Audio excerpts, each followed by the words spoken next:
샬롬, 오늘의 말씀지기 류문성 간사입니다. 큐티로 아침을 시작하는 여러분들을 축복합니다. 오늘도 말씀을 통해 풍성한 은혜를 누리시길 바랍니다.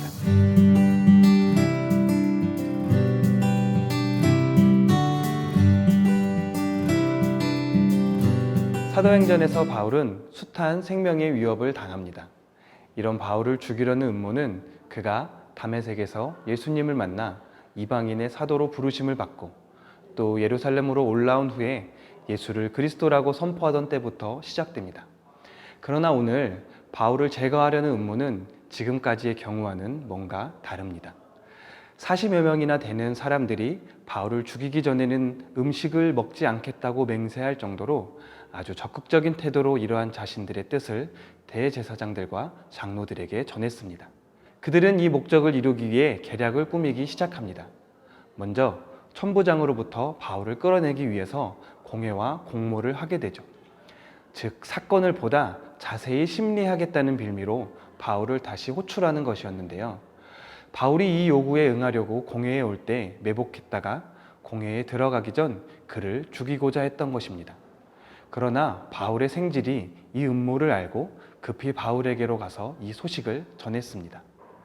바울은 그 조카를 천부장에게로 보내 유대인들의 음모를 천부장에게 알렸고 천부장은 바울을 더욱 철저히 보호하게 했습니다.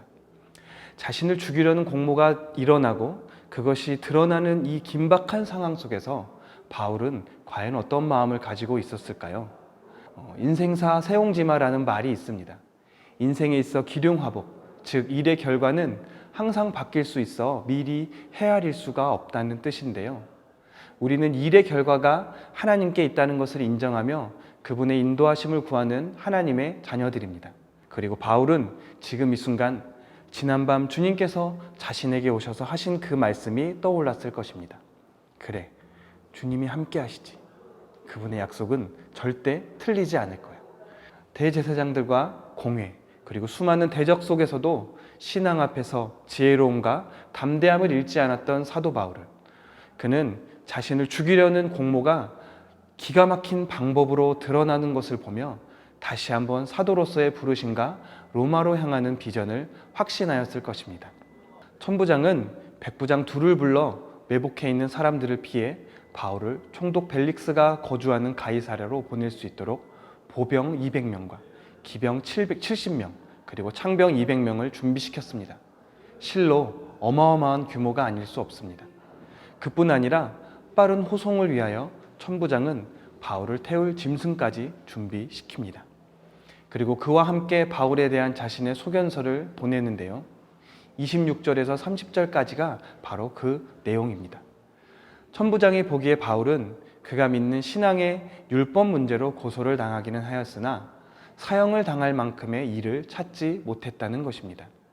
이렇게 바울은 예루살렘에서 가이사랴로 호송되었고 그곳의 보호 가운데 머무르며 로마로 출발하게 됩니다. 많은 어려움 속에서도 예수 그리스도를 위하여 복음만을 전파하였던 사도 바울은 자신에게 주어진 이방인 사역을 위해 죽음까지 각오한 사람이었습니다. 그리고 다시 예루살렘으로 돌아오면서 바울은 자신이 어떠한 위험을 당할지 알면서도 이 여정을 시작한 사람이었습니다. 비록 말할 수 없는 어려움이 예견되어 있다 하더라도 그는 부름받은 사명자로 하나님께서 주신 길을 묵묵히 걸어가는 사역자였습니다. 우리와 같은 성정을 가진 바울의 이러한 자세는 현재를 살아가는 우리 모두가 마음에 새겨야 하는 신앙의 모습일 것입니다.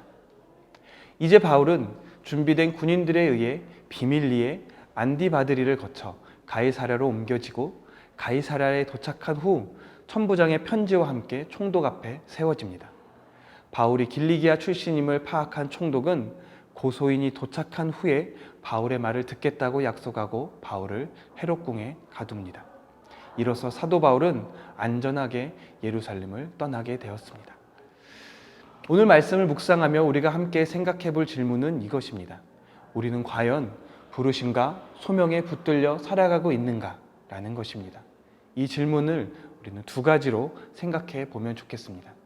하나는 상황과 환경에 흔들리지 않고 복음 앞에서 지혜롭고 담대했던 바울의 모습을 기억하며 우리도 그렇게 살아가는 것입니다. 그리고 두 번째는 유대인으로서 편견을 가지고 바울을 바라봤던 사람들은 그를 죽여야 할 죄인이라고 주장했지만 종교적 편견 없이 단지 법과 질서만을 생각했던 천부장과 벨릭스와 같은 로마 사람들은 바울의 무죄를 주장했던 것처럼 우리의 삶은 과연 성숙되어 있는가? 다시 말하자면 나는 영향력 있는 제자의 삶을 살아가고 있는가라는 것입니다. 이 질문과 함께 우리 모두 그리스도인으로서 나는 어떤 모습이었는지 돌아볼 수 있는 시간이 되길 소망합니다.